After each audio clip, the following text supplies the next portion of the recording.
Profetizamos, Senhor, as janelas do céu sendo abertas e bênçãos sem medidas sendo derramadas sobre a vida da tua igreja. Me coloco diante de ti, ó Santo Espírito de Deus, para ser usado por ti a falar à tua igreja aquilo que o Senhor quer falar, Pai. Eis-me aqui, usa-me com autoridade, graça, sabedoria, em nome de Jesus, amém. Amém, igreja? Glória a Deus. Está feliz? Amém. Queridos,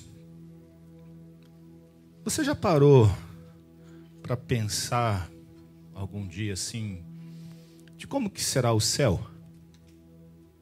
Você já parou para pensar? Imaginar? Porque nós passamos por tantas dificuldades, por tantos problemas na terra, na verdade, que às vezes tem hora que a gente fala assim: Deus, vem logo, Jesus, vem logo. Porque é tantos problemas, tantas dificuldades e tantas aflições. A palavra diz assim: no mundo tereis aflições, mas tende bom ânimo, diz o Senhor Jesus, eu venci o mundo. E às vezes nós esquecemos do céu. O homem, ele não aceita a morte. Você sabe por que o homem não aceita a morte? Porque o homem foi feito para ser eterno. Quando Deus fez o homem à sua imagem e semelhança e colocou o homem no jardim, queridos, no paraíso, ele falou assim: olha, tudo aqui é para você. Para que você possa ser eterno, você vai viver eternamente. Mas aí veio o pecado, e o pecado afastou o homem de Deus. E aí o homem começou a viver 900 anos, 700 anos, 600 anos. Mas o pecado começou a evoluir mais e mais e mais. Aí Deus falou assim: basta, o homem vai viver até 120 anos. Foi diminuindo. Só que a nossa vida, ela foi feita para ser eterno. Nosso espírito, nossa alma, para ser eterno. E Deus, na sua infinita misericórdia, manda seu Filho para que todo aquele que nele crê não pereça, mas tenha o quê? A vida eterna. Então significa, queridos, que nós temos vida eterna, seja ela para o céu ou para o inferno. O céu para aqueles que creem em Jesus Cristo, para aqueles que vivem uma vida reta diante do Senhor, que tem o Senhor Jesus Cristo como Senhor e Salvador. Ide por todo mundo, pregai o evangelho a toda criatura, aquele que crê e for batizado, será salvo. Então, queridos, nós temos uma vida eterna. O nosso corpo veio da terra e para a terra voltará. E eu profetizo que todos nós um dia estaremos sentados na mesa do banquete no céu. E você já parou para pensar no céu? Vamos ver o que a Bíblia fala sobre o céu? Amém. Vamos lá para o livro de Apocalipse. O último livro da Bíblia. No capítulo 21. O verso 1. Isso aqui foi quando o Senhor mostra ao nosso amado e irmão João a visão do céu. Ele diz assim: vi o novo céu, a nova terra, pois o primeiro céu e a primeira terra passaram e o mar já não existe. Vi também a cidade santa, a nova Jerusalém, que descia do céu, da parte de Deus, ataviada como noiva, adornada para o seu esposo. Então ouvi grande voz vinda do trono dizendo: eis o tabernáculo de Deus com os homens. Deus habitará com eles, eles serão povos de Deus, e Deus mesmo estará com eles. E lhes enxugará dos olhos toda lágrima. A morte já não existirá, já não haverá luto, nem pranto, nem dor, porque as primeiras coisas passaram. Você pode falar amém? Amém. No verso 9. Então veio um dos 7 anjos que tem as 7 taças, cheia dos últimos 7 flagelos, e falou comigo dizendo: vê, mostrar-te-ei a noiva, a esposa do Cordeiro. E me transportou em espírito até uma grande e elevada montanha, e me mostrou a cidade santa, Jerusalém, que descia do céu da parte de Deus, o qual tem a glória de Deus. O seu fulgor era semelhante a uma pedra preciosíssima, como pedra de jaspe cristalina. Tinha grande e alta muralha, 12 portas, e junto às portas 12 anjos, e sobre ela nomes escritos, que são os nomes das 12 tribos dos filhos de Israel. 3 portas se achavam a leste, 3 a norte, 3 a sul e 3 a oeste. A muralha da cidade tinha 12 fundamentos, e estava sobre estes os 12 nomes dos 12 apóstolos do Cordeiro. Aquele que falava comigo tinha por medida uma vara de ouro para medir a cidade, e as suas portas e a sua muralha. A cidade é quadrangular, de comprimento e largura iguais, e mediu a cidade com vara de 12.000 estádios. Seu comprimento, largura e altura são iguais. Mediu também a sua muralha, 144 côvados, medida de homem, isso é, de anjo. A estrutura da muralha é de jáspide. Também a cidade é de ouro puro, semelhante a vidro límpido. Os fundamentos da muralha desta cidade são adornados de toda espécie de pedras preciosas. O primeiro fundamento é de jaspe, o segundo de safiro, o terceiro de calcedônia, o quarto de esmeralda, o quinto de sardônio, o sexto de sárdio, o sétimo de crisólito e o oitavo de berilo, o nono de topázio, o 10º de crisopraso, o 11º de jacinto e o 10º de ametista. As 12 portas são 12 pérolas, e cada uma dessas portas é uma só pérola. A praça da cidade é de ouro puro, como vidro transparente. Nela não vi santuário, porque o seu santuário é o Senhor, o Deus Todo-Poderoso e o Cordeiro. A cidade não precisa nem sol nem de lua para lhe darem claridade, pois a glória de Deus a iluminou, e o Cordeiro é a sua lâmpada. As nações andarão mediante a sua luz, e os reis da terra lhe trazem a sua glória. As suas portas nunca, jamais se fecharão de dia, porque nela não haverá noite. E trarão a glória e a honra das nações. Nela nunca jamais penetrará coisa alguma contaminada, nem o que pratica abominação e mentira, mas somente os inscritos no livro da vida. Então, no capítulo 22, então me mostrou o rio da água da vida, brilhante como cristal que sai do trono de Deus e do Cordeiro. No meio da sua praça, de uma a outra margem do rio, está a árvore da vida, que produz 12 frutos, dando o seu fruto de mês em mês, e as folhas da árvore são para a cura dos povos. Nunca mais haverá qualquer maldição nela. Estará o trono de Deus e do Cordeiro, e seus servos servirão. Contemplarão a sua face, e na sua fronte está o nome dele. Então já não haverá noite, nem precisarão eles de luz e de candeia, nem de luz de sol, porque o Senhor Deus brilhará sobre eles e reinarão pelos séculos dos séculos. Amém. Comprido, grande, né? Mas para você poder entender, queridos, começa a imaginar comigo ruas de cristais de ouro, pedras preciosas. Você consegue imaginar uma cidade dessa maneira? Com ruas de ouro, toda ela preparada. E toda ela preparada, sabe para quem, queridos? Não são para os anjos, não são para os arcanjos, não são para os serafins, é para você. Tudo isso preparado para você. Consegue imaginar, queridos? O Senhor, quando ele falou assim: eu vou à casa do meu pai, porque tem muitas moradas, e eu vou preparar essas moradas para vocês. E os anjos estão trabalhando nesse momento lá, construindo as casas e pensando em mim. Pensando em você. Está na Bíblia isso, pastor? Não, mas vamos colocar aqui, tá? Brincadeira, amados. Está sendo preparado tudo para você. Para aqueles que desse tempo têm sofrido por causa do Evangelho de Cristo. Quanto sofrimento, quantas dores. Mas o céu tem sido preparado, queridos, para nós. A minha vida e a sua vida não se resume aqui. O apóstolo Paulo dizia assim, viver para mim é Cristo, e o morrer é lucro, porque ele sabia para onde ele iria. E eu faço uma pergunta para você nessa noite: se o Senhor te chamar hoje, queridos, para onde você vai? Será que você vai para o céu? Você tem certeza da sua salvação? Será que tudo isso que está escrito aqui, falando do céu, das pedras preciosas, das ruas de ouro, tudo isso sendo formado para os servos e servas dele, será que você estará lá? Será que tem uma casa para você escrita lá assim, olha, com o seu nome, para você? Você vai para o céu? Ernesto, é só você mesmo. Vou voltar a perguntar. Você vai para o céu?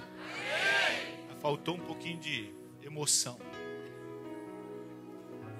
Muito bem.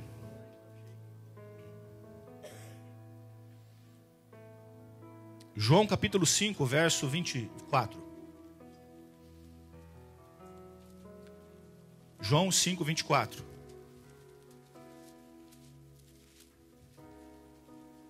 Em verdade vos digo que quem ouve a minha palavra e crê naquele que me enviou, tem a vida e não entra em juízo, mas passou da morte para a vida.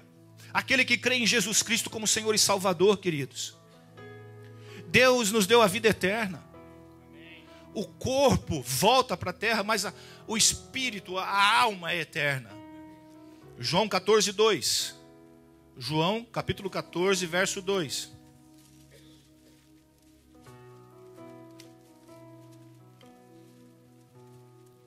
Na casa há o quê? Muitas moradas. Se não fosse assim, eu não teria dito. Mas eu vou preparar lugar para vocês. Esse é o próprio Jesus Cristo dizendo, queridos, que Ele está lá preparando um lugar para você. Agora comece a imaginar o céu sendo feito para você. Com ruas de ouro, pedras preciosas. Tudo para você. Mas existe algo, amados, que tem me deixado preocupado nesses últimos dias. Eu não consegui achar na Bíblia lugares diferentes ou lugares especiais para as pessoas especiais ou pessoas diferentes no céu. O céu é somente para um povo. No céu não haverá lugar para republicanos ou democratas. Lá estão os republicanos, lá estão os democratas. No céu não haverá lugar para classe social. Lá estão os ricos, aqui estão os mais ricos, aqui estão os bilionários, ali a classe média. No céu não vai ter lugar para cruzeirense ou atleticano. No céu não haverá para os presbiterianos, para os batistas, para os assembleianos. Não haverá para aqueles que gostam... Volta. E eu tenho me preocupado. Eu tenho me preocupado, queridos, como pastor da igreja, que eu quero ver no céu todos aqueles que têm frequentado e se tornado membro e batizado na igreja, a estar todos juntos. No céu não vai haver separação. Não tem como separar. Ah, eu não gosto daquele irmão. Ele não vai para o céu, eu vou para o céu. Ou nós estamos no céu com diferença. O céu está sendo formado para um povo santo, remido, sem defeito de caráter. E aí entra um grande problema. Será que nós vamos entrar no céu? Será que nós estamos preparados para entrar no céu? Naquilo que foi feito, está sendo feito para mim, para você, como povo escolhido? Será? Apocalipse capítulo 21, o verso 8.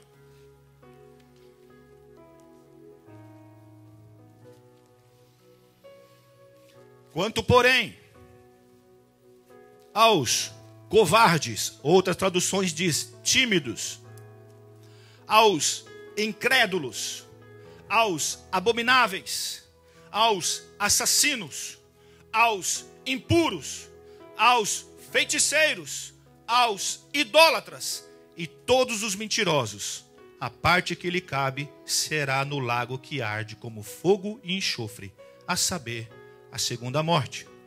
Apocalipse capítulo 22, o verso 8.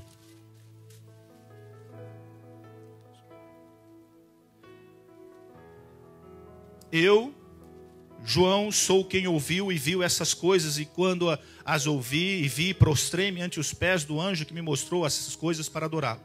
Então me disse: vê, não faça isto, eu sou conservo teu dos teus irmãos, os profetas, dos que aguardam as palavras desse livro. Adora a quem, queridos? A Deus. Diz-me ainda, não celes as palavras da profecia desse livro, porque o tempo está próximo. Continue o injusto fazendo o quê? Injustiça. Continue o imundo ainda sendo imundo. O justo continue na prática da justiça, e o santo continue a santificar-se. Eis que venho sem demora, e comigo está o galardão que tenho para retribuir cada um segundo as suas obras. Eu sou o Alfa, o Ômega, o primeiro e o último, o princípio e o fim. Bem-aventurados aqueles que lavam as suas vestiduras no sangue do Cordeiro, para que lhes assista o direito da árvore da vida, e entrem na cidade pelas portas. Verso 15. Fora ficam os cães, os feiticeiros, os impuros, os assassinos, os idólatras e todo aquele que ama e pratica a mentira. Eu, Jesus, enviei meu anjo para vos testificar essas coisas às igrejas. Eu sou a raiz e a geração de Davi, a brilhante estrela da manhã. O Espírito e a noiva dizem, vem. Aquele que ouve, diga, vem. Aquele que tem sede, venha. E quem quiser, receba de graça da água da vida. Aí você pode falar assim, pastor, eu não sou impuro, eu não sou assassino, eu não sou mentiroso, eu não sou tímido, eu não sou covarde, eu não sou feiticeiro, eu não sou idólatra, eu não sou mentiroso. Isso é para o mundo. A Bíblia foi escrita para a igreja. O que está escrito aqui é para nós. Não é para o mundo. É para você. E é para mim. Então vamos lá. A primeira pessoa que fala que fica de fora, algumas traduções dizem covardes e outros dizem tímidos. Vão ficar de fora os tímidos.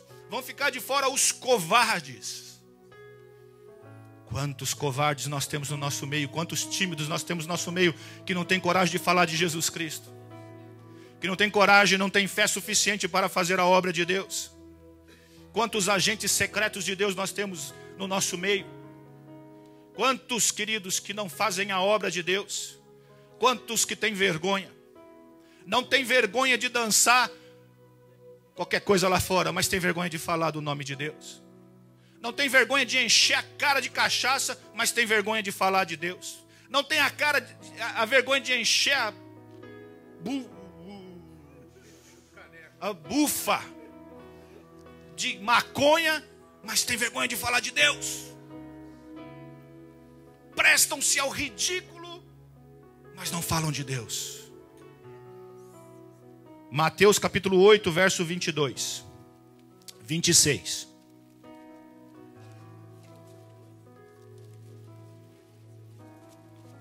E lhes respondeu, por que temeis, homens de pouca fé? Então, levantando-se, repreendeu os ventos do mar e houve bonança. Algumas traduções dizem assim, porque sois tão tímidos. Outra tradução diz assim, porque sois tão covarde. Quando Jesus no barco, a tempestade veio, em vez do homem de Deus, dos homens de Deus, levantarem as mãos e começarem a orar, Jesus, nós vamos morrer, nós vamos morrer. E o povo que estava no meio, nós vamos morrer mesmo, vamos morrer todo mundo. Jesus chega e fala assim, para homens covardes, homens tímidos, homens de pouca fé. Será que existe no nosso meio isso? A situação começa a ficar difícil. Primeira coisa que faz é entrar debaixo de uma coberta. Estou em depressão. Vai enfrentar o seu problema. Vai saber quem é seu Deus. Tímidos, covardes, não estão agradando a Deus. Será que nós temos tímidos e covardes no nosso meio? Sabe o que a palavra de Deus diz para você? Tímido, covarde, você não vai entrar no céu. Por quê? Aquele que morreu aqui, na cruz, ele sim pagou o preço, ele sim sofreu, para que você pudesse ter vida e vida em abundância. Incrédulos. Hebreus capítulo 6, verso 11. Diz assim, de fato, sem fé é impossível agradar a Deus. Incredulidade no nosso meio. Deus curou. Ah, será que curou mesmo? Não, mas Deus fez isso. Ah, mas será que Deus... Sabe, queridos, o que eu tenho aprendido nesse pouco tempo que eu tenho com Deus? Os milagres de Deus, eles nunca acontecem assim, olha. Bum, apareceu. Bum, aconteceu. Acontece de uma maneira tão simples, que você fala, mas será que é Deus mesmo que fez? Quando a água aparece, de repente começou a aparecer a água está vindo. Ou quando seca, vai secando, secou. As pessoas recebem cura. E ela mesma é incrédula, fala, acho que não foi não, deve ter sido o remédio que eu tomei. Incrédulos. E o pior de tudo é que o incrédulo, ele contamina. Ele contamina os outros. Nesses últimos dias, querido, nesses últimos tempos, se eu desse ouvido aos incrédulos, se eu desse ouvido aos incrédulos dessa igreja, nós estaríamos aqui ainda. Esse prédio que nós estamos aqui foi vendido. E ele o nosso aluguel é mês a mês. Se nós não tivéssemos operado naquilo que Deus tinha colocado no nosso meio, de ter coragem, ter fé e adquirir aquilo que Deus nos deu, hoje nós estaríamos igual louco procurando lugar para alugar. Mas o Senhor nos deu o nosso lugar. E quantos incrédulos, queridos, que vieram até a mim? Quantos? O pior do incrédulo é que ele contamina os outros. Quando vier um incrédulo falar com você, você fala, sai fora, aqui não. Eu sei o Deus que eu sirvo. Abomináveis. Abominável significa o que pratica ou que incita outra pessoa a praticar o ódio. João capítulo 2, verso 11. 1 João capítulo 2, verso 11.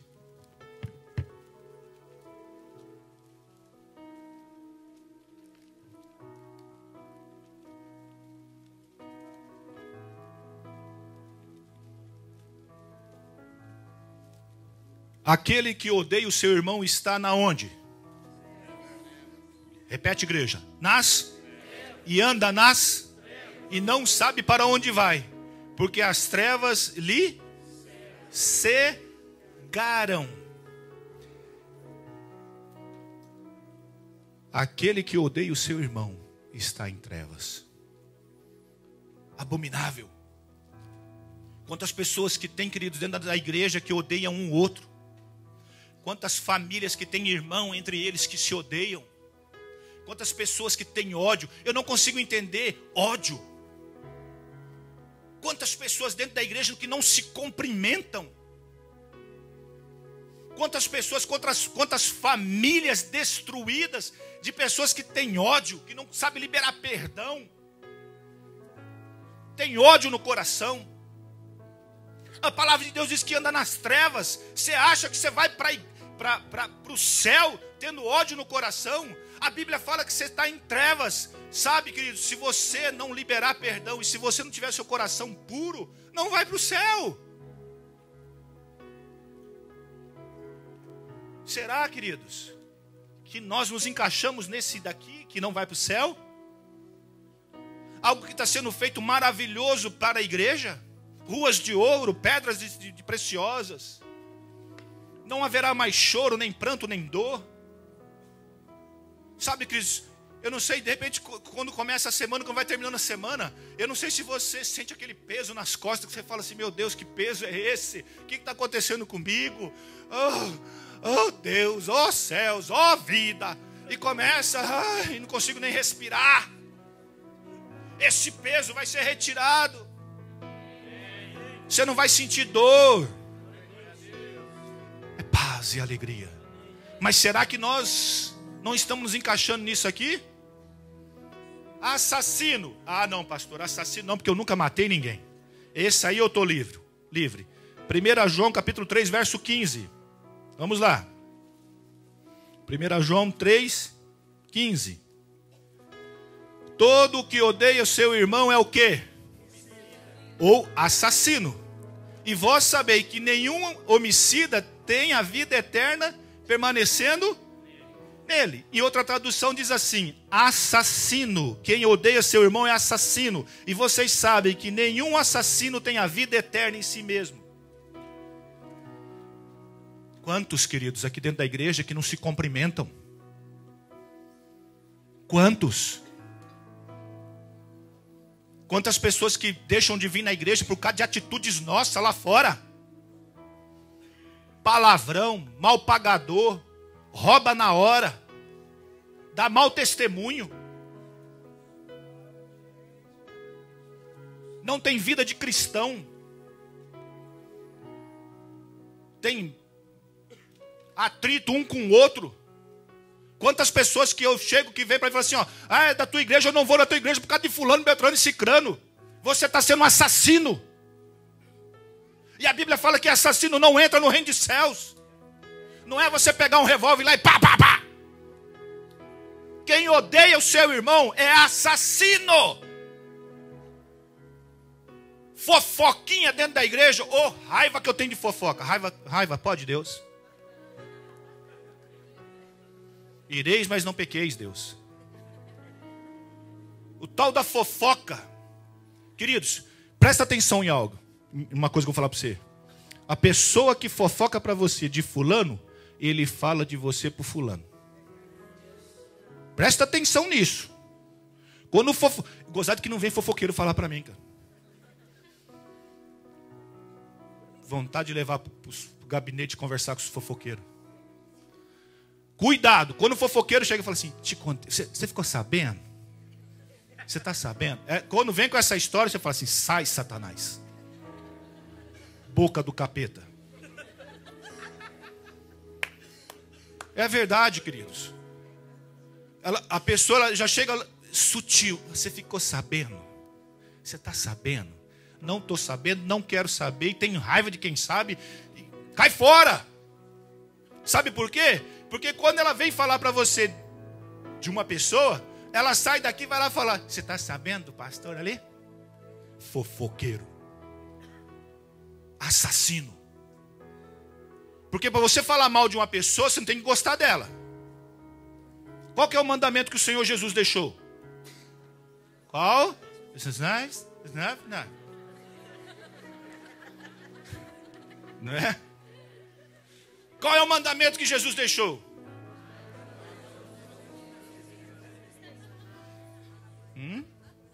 Vamos ver você na igreja. Parece mais vezes aí. Isso é legal. Aniversário dela? Parabéns para você nessa data tão querida. Deus te abençoe. Tem festa? Não? Tá de jejum? Qual que é o mandamento que... É o Daniel. Qual que é o mandamento que o Senhor Jesus nos deixou? Amar o seu... Tá bom, vamos nessa aí, já.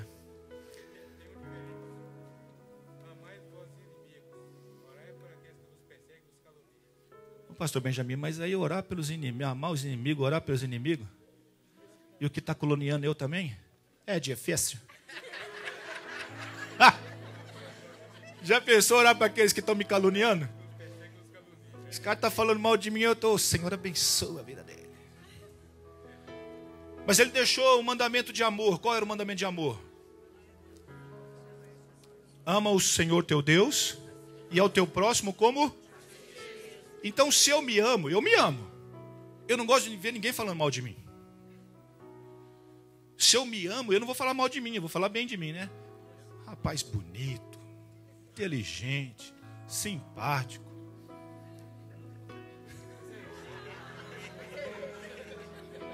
Humilde. Você acha que eu sou bobo de falar mal de mim? Assim tem que ser você. Quando alguém vier falar com você, se você se ama, fale bem da pessoa, queridos. Sabe por quê? O que você planta, você... Já pensou o fofoqueiro falando de você? Raiva, não é verdade? Mas segundo o pastor Benjamin, diz que nós temos que fazer o que por ele? Ei, pastor Benjamin. A pessoa está falando mal de nós temos que falar bem dela. Então, meu amado, se você odeia o seu irmão, você é o quê? Assassino. Lembra de um dos mandamentos? Não matarás. Então, amados, vou pedir para você em nome de Jesus. Se você tem um ódio contra alguém, se você tem uma mágoa contra alguém, libera, deixa essa pessoa andar. Porque a falta de perdão impede você de andar. O fofoqueiro, ele não vive a vida dele, ele vive a vida dos outros. Ele não consegue prosperar porque ele só fica pensando na vida dos outros. Vamos continuar. Impuros. 1 Tessalonicenses capítulo 4, verso 4.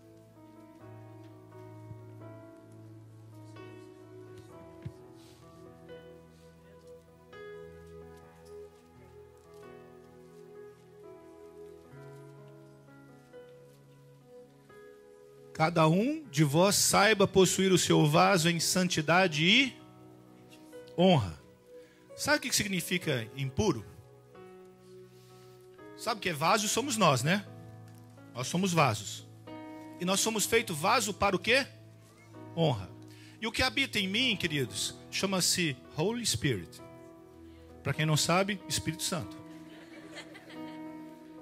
E existem algumas pessoas que hoje virou uma moda que chama-se sensualidade. A sensualidade, ela não é para a pessoa mesmo, é para fazer alguém sentir desejo por ela. Aí tem uns irmãozinhos que vêm com calça de cantor goiano. Garrado. Anda até assim. As irmãs vêm com calça, com saia até lá embaixo, mas rasgada até aqui. A finalidade, queridos, disso é fazer com que uma outra pessoa venha pecar. Você já parou na frente do espelho e falou assim: Espírito Santo, eu estou vestindo bem para você? Sim, então tá bom. Lá em casa, além do Espírito Santo, tem a pastora Zala e a Maíla. Estou bem? Tá bem, tá bom. Então eu posso ir? Pode ir. Não, essa gravata não está bem, essa roupa não está bem. E vice-versa. Mas então ela sai com as roupas lá que eu, a pastora Zala, só fala bater nela. Aí ela vai lá e troca de roupa. A sensualidade, amados, é para fazer com que pessoas pecam. Será que nós estamos fazendo alguém pecar? Será? Continuando, por causa do tempo. O que mais que tem? Feiticeiro. Ah, pastor, não, aí agora esse eu passei. Esse daí eu estou livre. Eu não sou feiticeiro, eu não queimo incenso, eu não mato galinha, não bebo sangue, não mato gato. Esse daí não, esse eu estou bom. Então vamos lá. 1 Samuel capítulo 15, verso 23. Essa eu passei, essa daí eu estou livre. 1 Samuel capítulo 15, verso 23. Porque a rebelião é como o pecado do quê? Algumas traduções diz feitiçaria, aqui está adivinhação. E a obstinação é como iniquidade de idolatria. Pastor, eu não sou rebelde. Vamos lá. Quantos aqui que não obedece pai e mãe?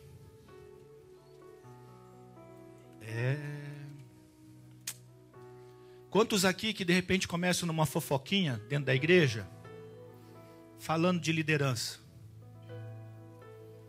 Pastor, eu não falo, mas eu escuto. Se você escuta e não fala nada, significa que você está concordando. E aí?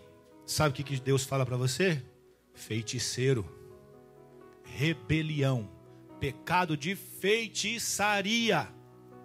No trabalho. Tradução nova. Aí, tá vendo? Que rebeldia é como pecado de feitiçaria e a arrogância como o mal da idolatria. Arrogante, não tem nenhum arrogante aqui, né? Nós somos tudo humilde. No trabalho, se levanta contra o patrão, começa a colocar um contra o outro ali, ó. Isso é rebelião, queridos. Eu não gostei do que o pastor falou. Eu não gostei. Você viu, estamos ganhando tão pouco, não é verdade? Está ganhando pouco? É poucas horas, não é verdade? Pouca hora, é verdade, pouca hora mesmo. Você está fazendo o quê? O que você está fazendo? Vocês estão fazendo isso? Pecado de feitiçaria, queridos. Alguém chegou para você, vou dar um conselho para você. Alguém chegou para falar para você de alguém que é superior a você. Manda essa pessoa catar coquinho e falar assim, vai embora, não vem falar comigo não. Por quê? Porque eu não sou feiticeiro e eu quero ir para o céu. Fala amém, queridos. Mentirosos. Nós não temos mentirosos no nosso meio. Provérbios capítulo 12, verso 22.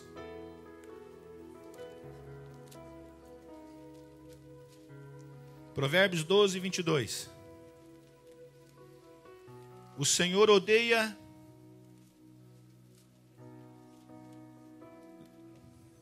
os lábios mentirosos, são abomináveis ao Senhor. Mais um verso. Êxodo capítulo 20, verso 16. Que é dos mandamentos também. Não dirás falso testemunho contra o seu próximo. Mas essa aqui que eu gosto mais. Evangelho do nosso Senhor Jesus Cristo, segundo escreveu João capítulo 8, verso 44. João 8, 44. João 8, 44. Vós tendes por pai quem? O diabo, que quereis satisfazer os desejos do vosso pai. E quereis satisfazer os desejos do vosso pai. Ele é homicida desde o princípio, e nunca se firmou na verdade, porque nele não há verdade. Quando ele profere mentira, fala o que é próprio, porque é mentiroso e pai da... Então, igreja, toda vez que você fala uma mentirinha, sabe de quem que você é filho? Do capeta. Não sou pastor, mas você não pode falar isso. A Bíblia está falando. Quem mente é filho de quem? Porque quem é o pai da mentira? E o mentiroso entra no céu? Quantas pessoas que têm mentido, queridos? Quantas? E mentiroso não entra no céu. Gente, eu conheço pessoas que mentem tanto que ele mesmo acredita na mentira dele. Você conhece alguém assim? Ele fala tanta mentira que ele mesmo acredita na mentira dele. Você começa a conversar com a pessoa tem tanta coisa no Brasil, tem tanto dinheiro, e tem muita coisa, e ele acredita que ele tem aquilo. Tem pessoas que você vai falar com ela só conta mentira. E aí que você vai conversar com ela, você fala assim, não acredito. E é mentira, queridos. Quem é o pai da mentira? Amados, os mentirosos não herdarão o reino dos céus. O Senhor tem preparado um céu maravilhoso para a igreja dele. E isso daqui, essa palavra aqui, é para a igreja. O Senhor deixou isso aqui escrito para a igreja. Deus procura um povo santo. Um povo que é lavado e remido pelo sangue de Cristo. Um povo que vive em unidade. Um povo que tem comunhão. Um povo que odeia o pecado. Porque os mentirosos, os feiticeiros, os idólatras, esses vão ficar de fora. A palavra de Deus diz que no último dia será um dia de grandes surpresas. Nós temos que buscar a santidade, queridos. Nós temos que buscar e mudar de vida. Porque o céu é maravilhoso e feito para mim e para você. Está preparado e olha que o Senhor está à porta para chamar a igreja. Assim como nos dias de Noé, vai acontecer no nosso dia, diz a Bíblia. E nós vamos subir, queridos, e vamos encontrar com o Senhor. E vamos para o céu. Mas é necessário uma mudança de vida. É necessário, queridos, que nós paramos aqui e falamos assim, espera um pouco, deixa eu parar um pouco. Eu não consigo entender pessoas que vêm para a igreja e não se olham, não se cumprimentam, não se abraçam. E são chamados de irmão. Como? Será que nós vamos chegar no céu, vai ter um cantinho lá para B, outro cantinho para o C? Nós não vamos todos sentar na mesma mesa? Nas bodas do Cordeiro? Às vezes eu fico vendo, queridos, as coisas no Facebook sobre cruzeirense e atleticano. Misericórdia. É um chamando o outro de Maria, outro chamando de franga. Que é isso? E vem aqui na igreja e fica falando de futebol e xingando um outro. É tempo de santidade. É tempo, queridos, de se abraçar e falar, nós estamos juntos. Porque nós vamos para o céu, nós somos feitos para ser eterno. E todos nós temos que nos encontrar lá, queridos, e abraçando. E chorar junto. E sorrir junto. Para quando nós chegarmos no céu, queridos, não haverá choro nem pranto, mas só alegria. E nós declarando, santo, santo, santo, santo, santo é o Cordeiro. Igreja, o céu foi preparado para nós. Para um povo santo. Feche os teus olhos. E fale com Deus.